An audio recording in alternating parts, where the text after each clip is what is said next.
Assalamu alaikum. I am Dr. Zahida Parveen, PhD Special Education, and working as Assistant Professor of Special Education at University of Education, Lower Mall Campus, Lahore.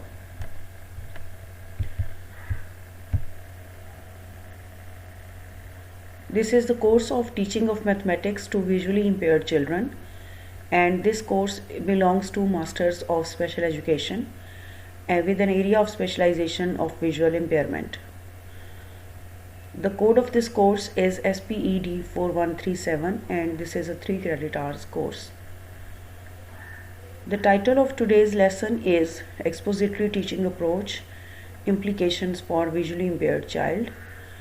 So in this lesson we will discuss implications of expository teaching method for visually impaired children. As we have already discussed in detail the expository teaching method in our previous lecture, and today we will talk about its implications for VIC and its advantages and drawbacks.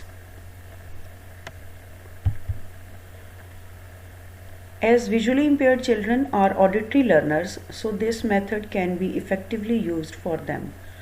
Auditory learners होते हैं VIC बच्चे, सुनकर ज़ाहिर है ज़्यादा उनका focus जो है वो सुनने पर होता है.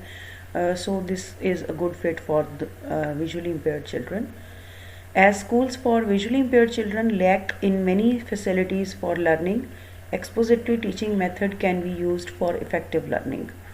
Due to lack of facilities and lack of resources, this method can be a good fit for visually impaired children. It can be interesting for blind when attractive teaching materials are used, focusing tactile techniques.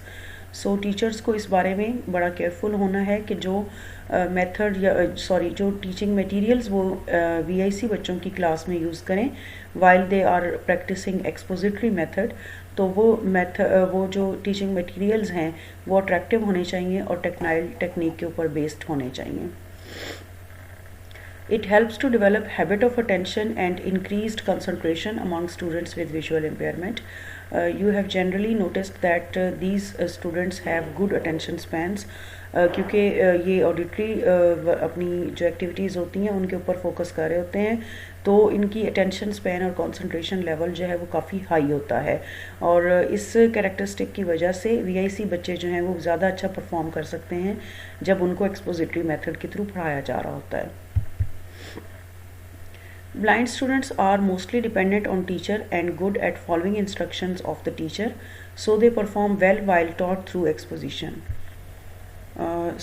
Due to their inability to see, they are very good at following the instructions of the teachers, और इस वजह से ये expository method के through काफ़ी अच्छा learn कर सकते हैं. Teachers should involve blind students in talk, which is not a feature of this method.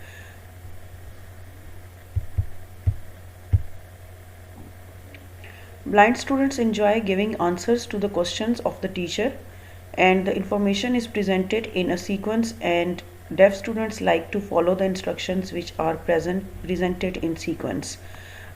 VIC बच्चे जो हैं वो काफ़ी अच्छा परफॉर्म करते हैं जब उनको इन्फॉर्मेशन एक प्रॉपर सीक्वेंस में दी जा रही होती है.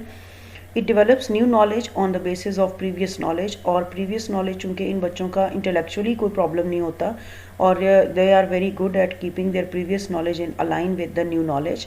So VIC बच्चे जो हैं वो अपने new knowledge की base अपने previous knowledge को easily बना सकते हैं. It helps to develop higher order cognitive skills, and textbook or standard curriculum is followed. A major drawback of this method for deaf is VIC is its inability to cater individual differences. Students with different intellectual abilities and different capacities of hearing couldn't benefit much from this method. सो इन बच्चों के लिए VIC बच्चों के लिए जो है वो जो इनकी इंडिविजुअल अटेंशन और इंडिविजुअल डिफरेंसेस को कैटर करना एक बड़ी क्लास के अंदर पॉसिबल नहीं होता. तो ये इस मेथड का ड्रॉबैक है for visually impaired child. The psychomotor abilities are not addressed through this method. ये एक डिसएडवांटेज है इस मेथड का जिसकी वजह से इसका यूज़ VIC बच्चों के लिए लिमिटेड हो जाता है. Teachers should use vocabulary that is familiar to the VIC students because वो न्यू vocabulary इंट्रोड्यूस जब भी हमने करवानी है तो उसका एक प्रोटोकॉल होता है प्रॉपर VIC बच्चों को इंट्रोड्यूस करवाने के लिए। तो इस वजह से जो यहाँ पर ऑलरेडी vocabulary वही यूज़ करनी चाहिए टीचर को जो इससे बच्चे ऑलरेडी फेमिलियर हों। Then a teacher should understand the students' abilities to understand the explanations and discussions. So teachers of VIC require to know individual abilities for VIC students. तो individual abilities और उनकी explanations और उनकी understand करने की capacity का teacher को individually पता होना चाहिए बच्चों के बारे में, so that he can plan his lesson and his lecture according to the abilities of visually impaired students.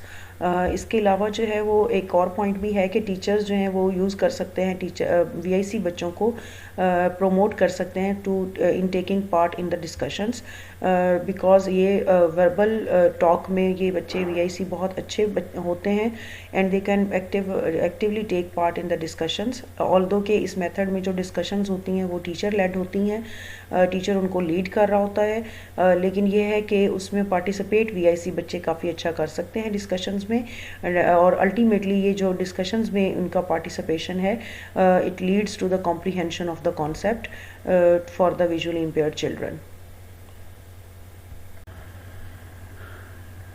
Now we will take a review of expository method, its benefits and drawbacks. This is what expository instruction is: the use of an expert to explain a concept or give information to the students. As we have already discussed in our previous lecture that in expository method teacher takes the whole control of the class and teacher is taken as an expert of the content and he is who explains a concept or give an information to the students. So इस method में जो teacher है वो all in all होता है classroom में और वो students को information deliver कर रहा होता है और न सिर्फ इंफॉर्मेशन डिलीवर की जाती है बल्कि उसकी एक्सप्लेनेशन और इंटरप्रिटेशन भी की जाती है।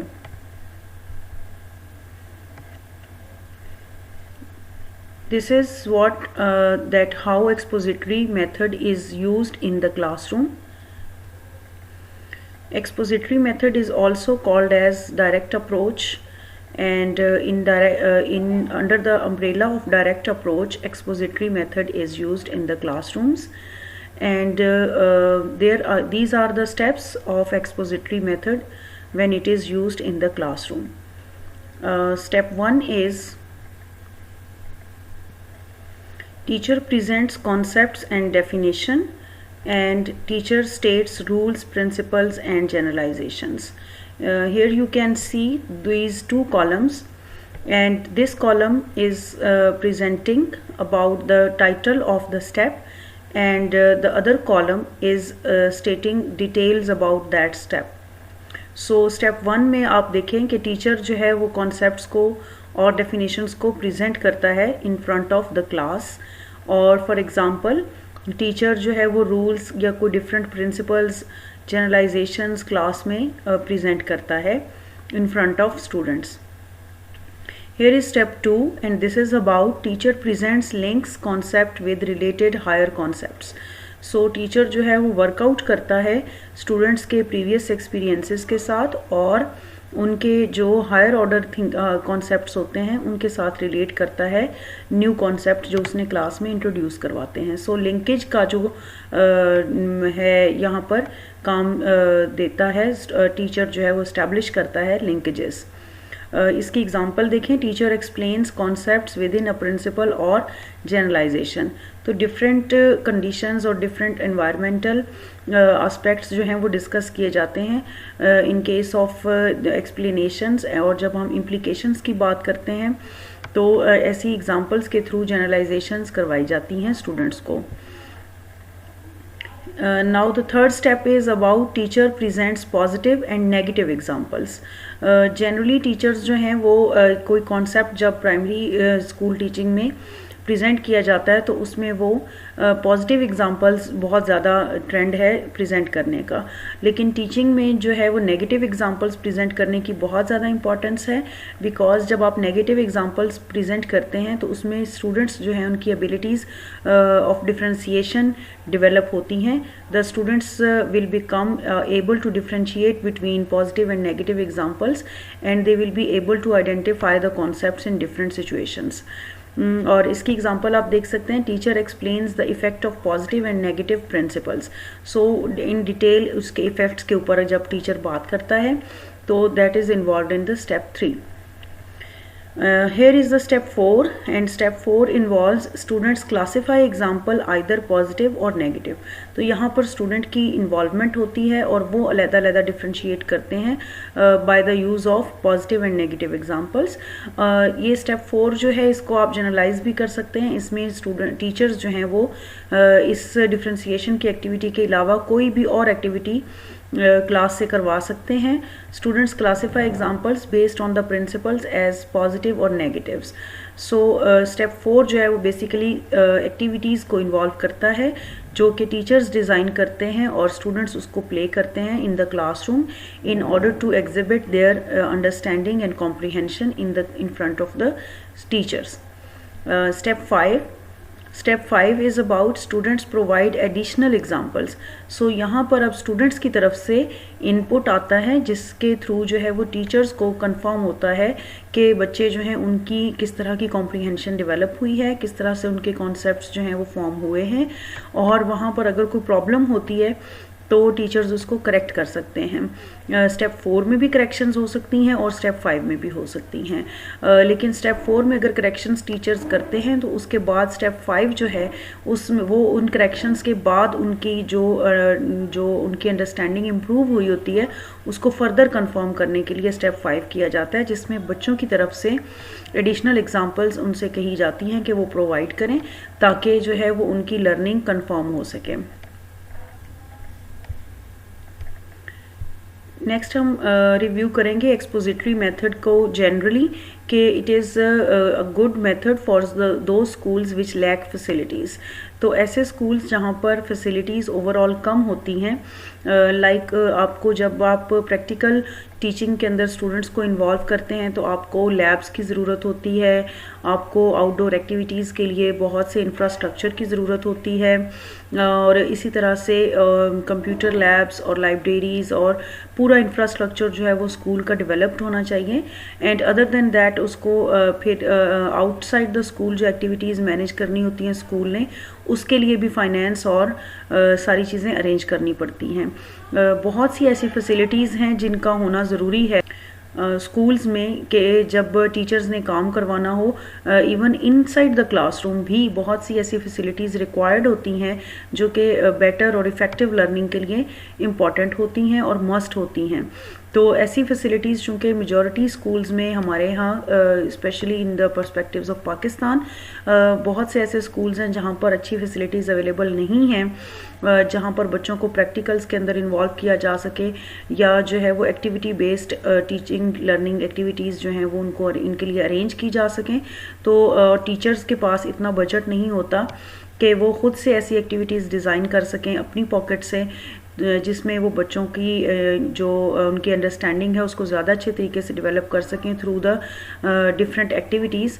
तो जहाँ ऐसी फैसिलिटीज़ लैक करती हैं तो ऐसे स्कूल्स में बहुत जो है वो ये वाला मेथड जो है एक्सपोजिटरी मेथड ये प्रेफरेबली यूज़ होता है और टीचर्स इसको बहुत ज़्यादा यूज़ करते हैं अपनी क्लास में due to lack of resources.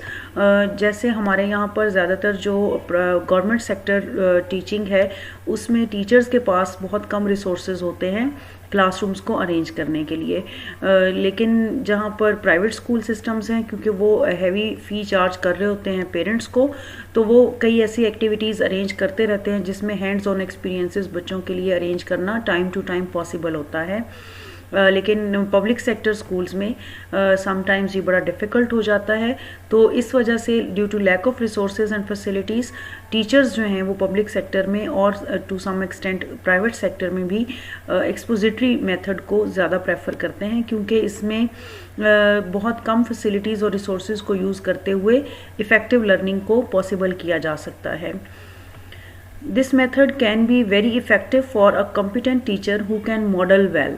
So एक competency जो है वो ये एक इस मेथड के बारे में एक मिसकॉन्सेप्शन ये मौजूद है कि एक्सपोजिटरी मेथड को सिर्फ वो टीचर्स यूज़ करते हैं जो कि शायद ज़्यादा जो कॉम्पिटेंट नहीं होते। तो ये एक फॉल्स अजम्पशन है। इसके लिए बहुत कॉम्पिटेंसी की ज़रूरत होती है, बिकॉज टीचर जो है वो वन वे इंफॉर्मेशन प्रोवाइड कर रहा होता है स्टूडेंट्स को, और टीचर टोटली रिस्पॉन्सिबल होता है for the provision of new information to the students. वो क्या इन्फॉर्मेशन है, वो कितनी इंपॉर्टेंट है और उसको कैसे डिलीवर करना है, उसकी लर्निंग को कैसे पॉसिबल बनाना है, these all factors are related with the competency of the teacher. तो जितना कॉम्पिटेंट टीचर होगा और वो जितना अच्छा मॉडल कर सकेगा स्टूडेंट्स के सामने, तो वो उतना अच्छा एक्सपोजिटरी मेथड को यूज़ कर सकता है। यहाँ पर एक और भी चीज़ है कि कॉम्पिटेंसी टीचर्स की जो है वो टू वे कॉम्पिटेंसी होती है। एक तो ये कि जो टीचर्स हैं वो मेथड को यूज़ करने के लिए कॉम्पिटेंट हों, और दूसरी एक इम्पॉर्टेंट चीज़ ये है कि जो content which is being taught inside the classroom, तो उसके लिए उसके ऊपर टीचर्स को कॉम्पिटेंट होना चाहिए, उनकी कॉम्पिटेंसी होनी चाहिए। They should be able to teach that subject in proper way. So अगर हम मैथमेटिक्स की बात करते हैं, तो अगर हम किसी ऐसे टीचर को मैथ की क्लास दे देते हैं जिसकी मैथ्स में उसके पास डिग्री नहीं है या उसकी कॉम्पिटेंसी नहीं है कंटेंट टीचिंग में, तो वो इतनी अच्छी मैथ नहीं करवा सकता as compare to that teacher who has a complete degree of mathematics. तो कंटेंट कॉम्पिटेंसी जो है वो भी टीचर के एंड पर होना बहुत ज़्यादा ज़रूरी है। Now we will discuss some benefits and some drawbacks of this method, expository method, in the context of our classrooms. First is the teacher is completely in charge and guides the lesson. तो ये एक चूँकि हम already इस characteristic को discuss कर चुके हैं, टू सम एक्सटेंट ये पॉजिटिव भी है और नेगेटिव भी हैं इसके एस्पेक्ट्स। नेगेटिव इस तरह से हैं कि जो टीचर है वो चूँकि टोटल इंचार्ज होता है क्लास का और वो सिर्फ एक गाइड का रोल प्ले कर रहा होता है, और स्टूडेंट्स का बड़ा पैसिव रोल होता है इसमें। तो स्टूडेंट्स शायद उतना ज़्यादा एक्टिवली लर्न नहीं कर पाते चीज़ों को, हाउएवर कि वो उसको मेमोराइज शायद बहुत अच्छा कर सकते हैं इस मेथड के थ्रू, और उनके लिए बहुत से बेनिफिट्स हो सकते हैं, लेकिन एक्टिव लर्निंग जो है वो पार्टिसिपेंट्स की इस मेथड के थ्रू पॉसिबल नहीं होती। The teacher is in charge of the discussions and asks questions by calling on students for answers. So not only in case of lecture, बल्कि डिस्कशन और क्वेश्चन आंसर सेशन में भी teacher जो है वो in charge का रोल प्ले कर रहा होता है, और स्टूडेंट्स जो हैं वो they can not be they are not allowed to ask questions and they are not allowed to take part in the discussions, active discussions. So passive discussions हो रही होती हैं जिसमें ज़्यादातर जो है वो टीचर लीड कर रहा होता है, और इस तरह से जो है वो डिस्कशंस चलती हैं इस मेथड के through. So the teacher does not ask for student discussions in this type of teaching. It is mostly a time for questions and answers. The next point is this method is beneficial for the auditory learners. So ऐसे learners जो कि they are very good at the listening skills, तो उनके लिए ये method ज़्यादा beneficial होता है। बहुत से ऐसे स्टूडेंट्स होते हैं जो कि बहुत अच्छे ऑडिटरी लर्नर्स नहीं होते, और जब एक बहुत लंबी बात उनके सामने टीचर करता है और एक लंबे टाइम स्पैन के लिए लेक्चर को एक्सटेंड करता है, तो दे लूज़ देयर अटेंशन, और कम अटेंशन स्पैन के साथ जो बच्चे होते हैं उनके लिए ये मेथड इतना ज़्यादा वर्कआउट नहीं करता। And auditory learners who does best when listening to instruction. This method's drawbacks are that the teacher is in complete control of every aspect of the lesson, and the kids are not able to take an active part in their lessons. We have already discussed this point, that this is the drawback of the this method that students are not allowed to take active part in the discussions or in question answer sessions or even during the lecture. Expository teaching strategy can prove beneficial when the teacher finds interesting and fun ways to present the instruction. हमने अपने last lecture में भी इस चीज़ को discuss किया कि अब इसमें जो इनोवेशंस हैं एक्सपोजिटरी टीचिंग में, जिसकी बेस पर हम अब इसको एक्सपोजिटरी टीचिंग का नाम देते हैं, पुराना नाम इसका जो है वो लेक्चर मेथड था, तो अब इसमें बहुत सी इनोवेशंस आ चुकी हैं जिसमें सिर्फ एक सिंपल लेक्चर नहीं दिया जाता बल्कि इसमें कुछ फन वेज भी यूज़ किए जा सकते हैं, कुछ ऐसी इंटरेस्टिंग एक्टिविटीज़ डेवलप की जा सकती हैं for to develop interest on the students side. तो जब ऐसी चीज़ें इंटरेस्टिंग एक्टिविटीज़ टीचर प्लान करते हैं और स्टूडेंट्स के सामने परफॉर्म करते हैं या डिमॉन्स्ट्रेशंस देते हैं या स्टूडेंट्स को इन्वॉल्व करते हैं, तो तब ये मेथड जो है expository teaching strategy that could be beneficial for the students. The best way to make expository teaching interesting for students is to stray from the guidelines of expository teaching and let the kids be an active part of the discussion instead of just asking questions. अगर आप इसको एक mix वे method बनाना चाहते हैं तो teachers इसको इस तरीके से इंटरचेंज कर सकते हैं इसके ऑप्शंस को कि अगर सिर्फ लेक्चर देने की बजाय वो इसमें एक्टिव क्वेश्चन आंसर सेशंस रखें और एक्टिव डिस्कशंस रखें जिसमें स्टूडेंट्स अलाउड हों कि वो अपने डिस्कशंस के अंदर they can take part, although कि उसमें मेजर पार्ट फिर भी टीचर का ही रहेगा क्योंकि वो डिस्कशंस स्टूडेंट्स की मर्ज़ी के मुताबिक नहीं हो सकती, टीचर ही उसको लीड कर रहा होगा, but at least allow the students to take part in the discussions. वो उसके अंदर अपनी बातचीत करें, अपने जो अंडरस्टैंडिंग है उसको एग्जिबिट करें और टीचर को पता चले कि वो क्या सोच रहे हैं और उन्होंने क्या लर्न किया है, ताकि जो है वो उनकी अगर मिसकंसेप्शंस डेवलप हो रही हैं तो टीचर उनको करेक्ट कर सके टाइमली और उनकी जो कॉन्सेप्ट्स हैं उनको ट्रूली डेवलप किया जा सके। तो अगर इसमें थोड़ी सी इनोवेशन कर ली जाए तो ये ज़्यादा एक एक्टिव टीचिंग स्ट्रैटेजी के तौर पर और बेनिफिशियल टीचिंग स्ट्रैटेजी के तौर पर यूज़ किया जा सकता है।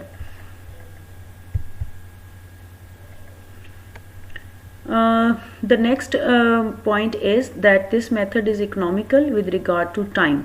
तो इकोनॉमिकल टाइम के तौर पर, टाइम के लिहाज से भी है और रिसोर्सेज के यूज़ के हिसाब से भी ये इकोनॉमिकल मेथड है। तो टाइम जो है वो किस तरह से इकोनॉमिकल होता है इस मेथड को जब हम यूज़ करते हैं, क्योंकि टीचर्स जो हैं वो मोस्टली लेक्चर में टाइम गुजार रहे होते हैं और लेक्चर जो टेक्निक है उसमें एक कम टाइम के अंदर, एक सफिशेंट टाइम के अंदर एक बल्क में इंफॉर्मेशन स्टूडेंट्स को प्रोवाइड की जा सकती है।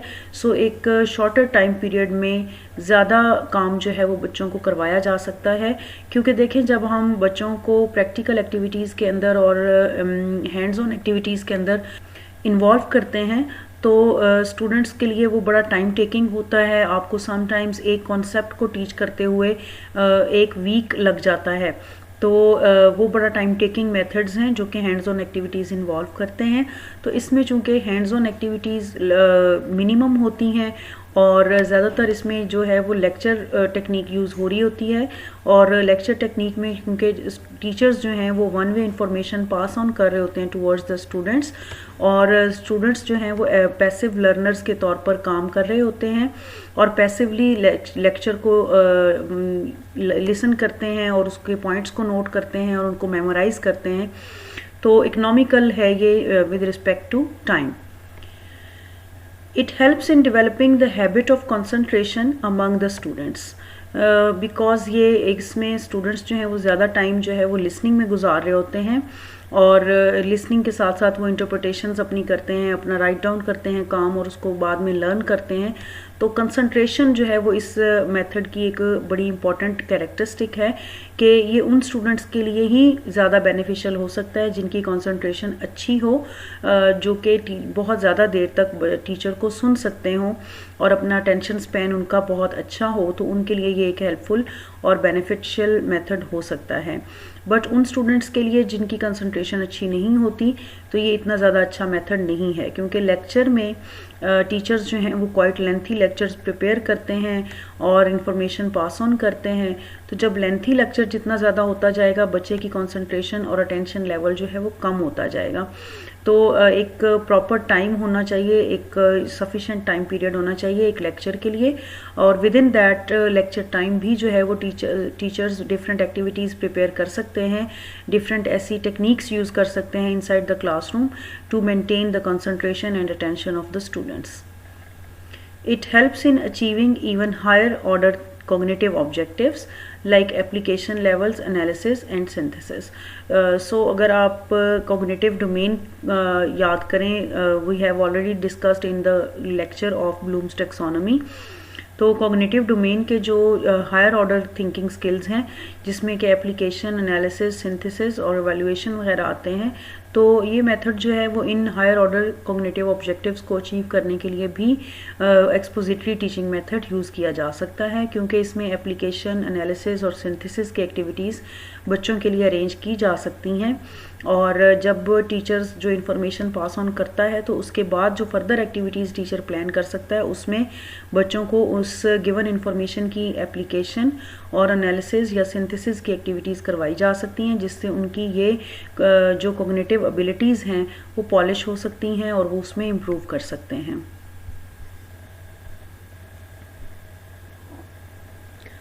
Lecture method presents the subject matter in a systematic way.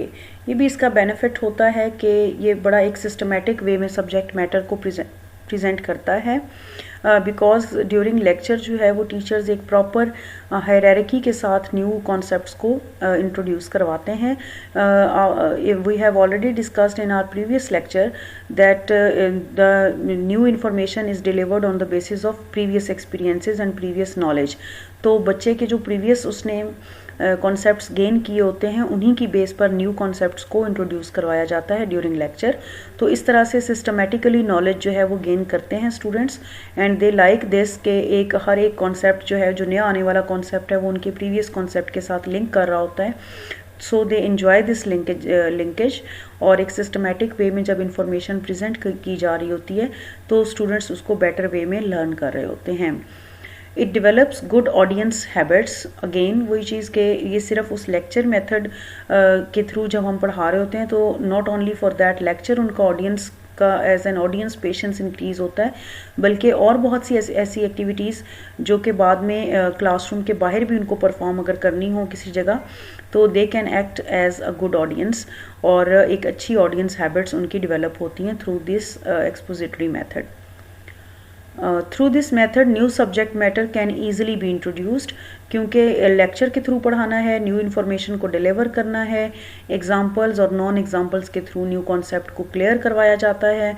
सो इसका स्ट्रक्चर इस तरीके से होता है, एक्सपोजिटरी मेथड का स्ट्रक्चर इस तरीके से है, उसका प्रोसीजर ऐसा है कि उसमें न्यू सब्जेक्ट मैटर को इंट्रोड्यूस करवाना बच्चों के सामने काफ़ी ईजी हो जाता है, क्योंकि जब जो हमारी एक्सप्लोरेटरी स्ट्रेटजीज़ हैं जो इसके कॉन्ट्राडिक्शन में आती हैं, तो जो हमारी एक्सप्लोरेटरी स्ट्रेटजीज़ हैं जिसमें बच्चों को एक्सप्लोर करना सिखाया जा रहा होता है, तो वो डायरेक्ट उसमें इंफॉर्मेशन इंट्रोड्यूस नहीं करवाई जाती, बल्कि बच्चों को कहा जाता है कि वो अपना नॉलेज कंस्ट्रक्ट करें। जब उन्होंने नॉलेज को कंस्ट्रक्ट करना होता है तो वो टाइम टेकिंग भी होता है और उसमें हायर ऑर्डर थिंकिंग स्किल्स जो हैं वो इन्वॉल्व होती हैं। तो इसमें जो है वो एवरेज आईक्यू का स्टूडेंट जो है वो इसमें अच्छा परफॉर्म कर सकता है इस मेथड में, एक्सपोजिटरी में, बजाय इसके कि उसको हम एक्सप्लोरेटरी स्ट्रैटेजीज़ के अंदर लेकर जाएं जिसमें वो नॉलेज को एक्सप्लोर करे और कंस्ट्रक्ट करे। तो यहाँ पर उसको नॉलेज जो है वो ऑलरेडी एक्सप्लोर्ड और कंस्ट्रक्टेड मिलता है, जो कि ट्रांसफ़र होता है from the teachers to the students. तो सब्जेक्ट मैटर जो है उसमें न्यू सब्जेक्ट मैटर उसको डायरेक्टली इंट्रोड्यूस करवाया जा सकता है by using expository methods in the classroom. Since this is a teacher-centered method, so it provides very little scope for students' activity. तो स्टूडेंट्स की एक्टिविटीज़ इसमें नहीं यूज़ होती, बहुत कम होती हैं, जिसकी वजह से बच्चे की जो फिज़िकल एक्टिविटीज़ होती हैं वो भी बड़ी लिमिटेड होती हैं इनसाइड द क्लासरूम, और जो उनकी इंटेलेक्चुअल कैपेसिटीज़ को बिल्डअप करने के लिए एक्टिविटीज़ हमें करवानी चाहिए तो वो भी हम नहीं करवाई जाती इस मेथड के अंदर। इसमें जो स्टूडेंट एक्टिविटीज़ कुछ करवाई जाती हैं तो वो सिर्फ इसी तरह से होती हैं जो कि उनको प्रैक्टिस प्रोवाइड करती हैं, किसी भी चीज़ के लिए प्रैक्टिस प्रोवाइड की जाती है जो कि पहले टीचर ऑलरेडी एक काम करवा चुका है और उस करवाए हुए काम को दोबारा उसी पैटर्न के ऊपर अगर रिपीट करना है डिफरेंट सिचुएशंस के अंदर, जो कि एप्लीकेशन का लेवल होता है, तो उस तरह की एक्टिविटीज़ सिर्फ इस मेथड में प्लान की जाती हैं। तो एक्सप्लोरेशन बेस्ड एक्टिविटीज़ इस मेथड के अंदर प्लान नहीं की जाती। Student plays a passive role in this method. Definitely student का रोल बहुत पैसिव होता है। पैसिव लर्नर के तौर पर वो क्लास के अंदर बैठा होता है। व्हाट ही और she has to believe in the information which is being transferred from the teacher. तो उन्होंने उसी के ऊपर यकीन करना है। अगर वो वहाँ पर उनका कोई क्वेश्चन अराइज भी होता है तो इस मेथड में they are not allowed to arise those questions, और उनको नए सिरे से उन क्वेश्चंस को एक्सप्लोर करने के लिए टाइम नहीं होता। तो टीचर्स की तरफ से जो इन्फॉर्मेशन दी गई होती है, स्टूडेंट्स उसको एज इट इज़ यूज़ करते हैं और उसको एज इट इज़ लर्न करते हैं। Individual differences are not taken into consideration. ये मेथड जो है वो रिकमेंडेड है फॉर लार्जर साइज क्लासरूम्स, और लार्जर साइज़ में जब क्लासरूम के अंदर टीचर्स ने टीचिंग करनी होती है तो एक्सपोजिटरी टीचिंग अप्रोचेस यूज़ होती हैं, टीचिंग मेथड यूज़ होता है। और ये जो टीचिंग मेथड है ये इंडिविजुअल डिफरेंसेस को इतना ज़्यादा कैटर नहीं करता। यानी अगर आपकी क्लास के अंदर बहुत ज़्यादा डाइवर्सिटी मौजूद है, डिफरेंट लर्नर्स मौजूद हैं जिनके लर्निंग स्टाइल्स डिफरेंट हो सकते हैं एक दूसरे से, लर्निंग नीड्स अगर बच्चों की एक दूसरे से ज़्यादा डिफरेंट हैं, तो फिर ये उन सब के लिए एक सेम तरह का जो लेक्चर है उसको प्लान नहीं किया जा सकता। सो उनके लिए एक्सपोजिटरी मेथड जो है वो ज़्यादा बेनिफिशियल नहीं होता अगर क्लासरूम के अंदर डिफरेंट लर्निंग स्टाइल्स या डाइवर्सिटी के साथ बच्चे मौजूद हैं। तो जहाँ पर इंडिविजुअल डिफरेंसेस ज़्यादा हैं अगर बच्चों के में, तो वहाँ पर टीचर्स के लिए पॉसिबल नहीं होता कि जब उसने अपना लेक्चर डिलीवर करना है तो वो इंडिविजुअल डिफरेंसेस को ज़्यादा कैटर नहीं कर सकता।